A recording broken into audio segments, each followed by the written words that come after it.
বায়ুমণ্ডলের প্রধান গ্যাসীয় উপাদান কোনটি? নাইট্রোজেন। 2 নম্বর প্রশ্ন, বারখান দেখতে কিরূপ? এটা হবে অর্ধচন্দ্রাকৃতি। অপশন ডি আমাদের সঠিক উত্তর হয়ে যাবে অপশন ডি। 3 নম্বর প্রশ্ন, স্থানীয় বায়ু ফন এটি কোন উপত্যকায় দেখা যায়? এটি আমাদের জার্মানির রাইন উপত্যকা, যেটি রাইন উপত্যকা, সেই রাইন উপত্যকায় দেখা যায়। 4 নম্বর প্রশ্ন, পৃথিবীর বৃহত্তম পার্বত্য হিমবাহ, পৃথিবীর বৃহত্তম পার্বত্য হিমবাহ কোনটি? এটি আমাদের আলাস্কার হুবার্ট। আমরা জানি পৃথিবীর বৃহত্তম যে হিমবাহ সেটি আলাস্কার হুবার্ট, আমাদের উত্তর হবে আলাস্কার হুবার্ট। আমাদের প্রশ্ন নম্বর 5, যেটা 5 নম্বর প্রশ্ন, সেটা হচ্ছে নদীর জলপ্রবাহের পরিমাপের একক, এটাকে কী বলা হয়? এটা নট, কিউসেক, ফেজ, সোয়াচ, এটা আমরা কী বলবো? Answer cusec. নদীর বায়ুমণ্ডলীয় 6 নম্বর প্রশ্ন, বায়ুমণ্ডলের ভূপৃষ্ঠে কত কিমি ঊর্ধ্বে বিস্তৃত? আমরা জানি কত কিমি? 10,000 কিমি আমাদের যে বায়ুমণ্ডল সেটা 10,000 কিমি পর্যন্ত বিস্তৃত, সেটা 10,000 কিমি।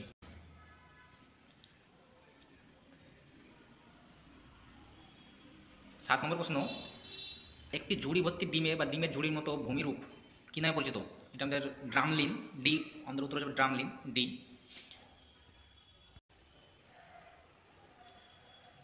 নদীর গতিপথের কোন অংশে জলপ্রপাত দেখা যায়? জলপ্রপাত আমরা জানি উচ্চ গতিতে জলপ্রপাত দেখা যায়, পার্বত্য অঞ্চলের উত্তর গতিতে জলপ্রপাত দেখা যায়, নিম্নগতিতে সমভূমি দেখা যায়, বদ্বীপ। মনোনদ দেখা যায় কোন অঞ্চলে? মনোনদ কি কোন অঞ্চলে দেখা যায়? এটি হবে নদীবাহিত সমভূমিতে মনোনদ দেখা যায়, আমাদের উত্তর যাবে অপশন ডি, নদী গঠিত সমভূমি। শান্ত নদী সমভূমিতে মনোনদ, যেটা সমুদ্রে দেখা যায় বদ্বীপ অঞ্চলের কাছেই, সেটাই মনোনদ বলা হয়। বালিয়াড়ি কোন অঞ্চলে দেখা যায়? আমরা জানি বালিয়াড়ি কোথায় দেখা যাবে?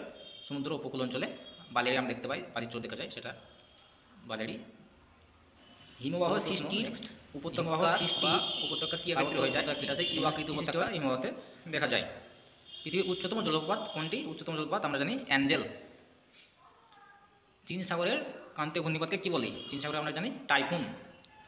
টাইফুন। নদীর গতিপথের কোন অংশে সঞ্চয় কাজ বেশি হয়? এটি নিম্ন গতিতে সঞ্চয় কাজ বেশি হবে, আমরা সবাই জানি এটা। গড় ভূমিরূপটি প্রকৃতির কোন শক্তির ক্ষয়কার্যের ফলে সৃষ্টি হয়? এটি ক্ষয়কার্য আমরা জানি কি? বায়ুর ক্ষয়কার্যের ফলে গড় ভূমিরূপটি সৃষ্টি হয়। 6 নম্বর প্রশ্ন, সাধারণত কোন অঞ্চলে পরিচন্ন বৃষ্টিপাত দেখা যায়? নিরক্ষীয় অঞ্চলে পরিচন্ন বৃষ্টিপাত দেখা যায়। নদীর ক্ষয় দ্বারা সৃষ্ট উপত্যকা কী রূপ? নদীর ক্ষয় দ্বারা সৃষ্ট উপত্যকা কী হবে? সি, আমরা দেখতে হবে সি, ভি আকৃতির উপত্যকা। পৃথিবীর গড় পরিধি কত?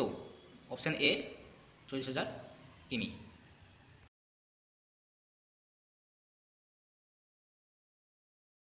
ইয়ারদাং গঠিত হয় কিসের সাহায্যে?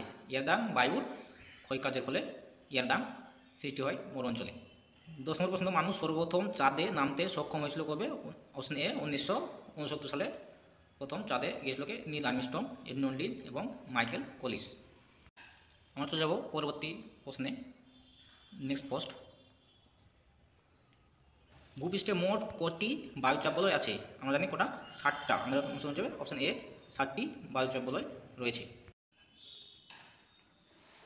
বিভিন্ন বায়ুচাপ বলয়গুলি আমাদেরকে পড়ে নিতে হবে।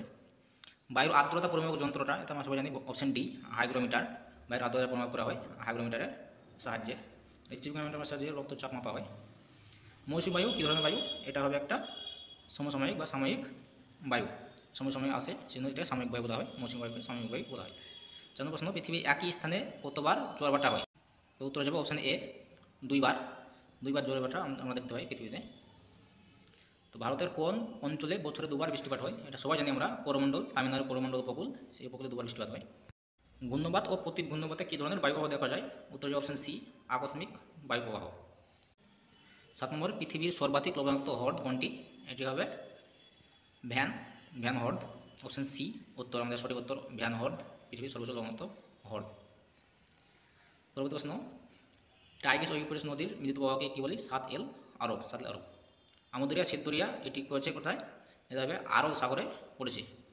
এটা রাইটিং মিস্টেক হয়েছে, এটা হবে আরল সাগর, এটা আরব সাগর না হয় আরল সাগর হবে, অপশন বি। ভূভাগের স্বাভাবিক বায়ুচাপ কত? অপশন ডি 1013.25 মিলিবার, এটা আমাদের ভূভাগের বায়ুচাপ।